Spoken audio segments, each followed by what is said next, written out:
Hello，繼續講壬癸水嘅日柱，六壬日，壬寅呢個咧就叫水火既濟，既濟最為奇嘅，咁所以佢係坐食傷身財啦。見壬寅時為貴喎，呢個特別格局特別嘅時辰嚟嘅，所以特別格局。壬子日，壬子陽人，又係飛天落馬。咁飛天落馬咧，要地支見子，再見子嘅時候先叫飛天落馬，暗沖呢個午火，咁所以要遲啲再論嘅。壬申日咁土敗，火為病，財官咧都冇氣嘅，但係新金位咧就係壬水長散，所以日主都係聰明秀麗嘅。壬辰日咁晦光，如果唔見財官咧，咁再起重疊壬辰嘅喎，即係晦光再見晦光最起。既然沖咧，咁冇土制執化嘅，因為辰嘅地支係水庫，人哋叫見土為制啊。咁壬辰係文秀嘅星嚟嘅，咁所以文章出世都 OK 嘅，但係功名就慢慢冇，比較難揾功名啊。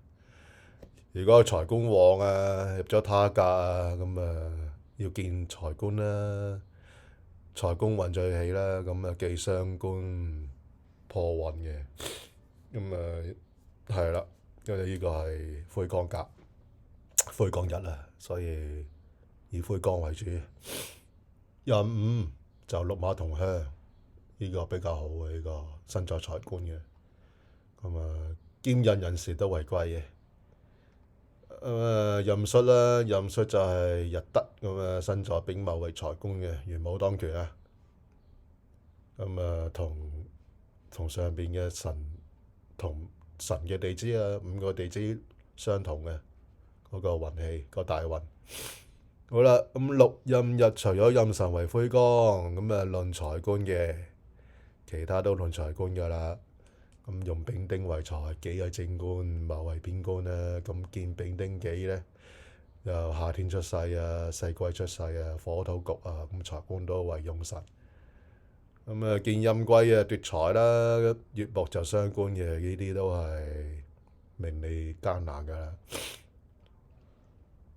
咁壬水咧就喺春天或者冬天水木局中咧，咁財官都冇氣嘅。咁要靠大運資助都係比較難嘅，財官都係因為冇氣嘅。最好咧用財官時候行南方土嘅分野啦，咁呢啲叫向官臨財。戊土己土，如果透出嚟就官煞混雜，其實地支見到都係叫做官煞混雜嘅。冇制就反自然，所以有制啦。七煞有制就叫做偏官嘅，無制嘅叫做鬼，咁所以要定身強定鬼強啊。七煞制過就不福，咁所以你要睇清楚身強啦定身弱啦。咁呢個身強就行身衰運啦，身旺鬼衰運咧就適宜身衰嘅格局嘅。好啦，六癸日，癸卯就係日貴坐學堂啊，咁一定見到食神啦，咁食神就係學堂啦，咁所以見旺嘅喎，咁所以佢覺得癸卯日都係益吉嘅，都 OK 嘅。癸巳就財官啦，咁呢個都係見日貴嘅，所以財官印身旺啊，呢個最高嘅日處理嘅癸巳時、癸巳日。癸未，因為個未土入邊有幾土係七煞，所以佢做偏官嘅，又係偏財啊，所以身要旺啊。癸亥，咁害中丙戊啊，財官都絕嘅。咁其中咧有個格局就害啊，害多嘅時候可以沖子火啊。咁飛來就貴啊，呢啲係一啲叫做他格。另外再論嘅癸酉咧，癸水衰地嚟嘅，財官又冇氣嘅，所以要靠嗰個月令嚟幫身啊。咁另外就癸丑啦，癸丑係陽印啦，癸日嘅陽印啦。咁煞呢啲叫係神煞嘅一個陽印煞。咁有官咧，官就係講緊就係個己土啊。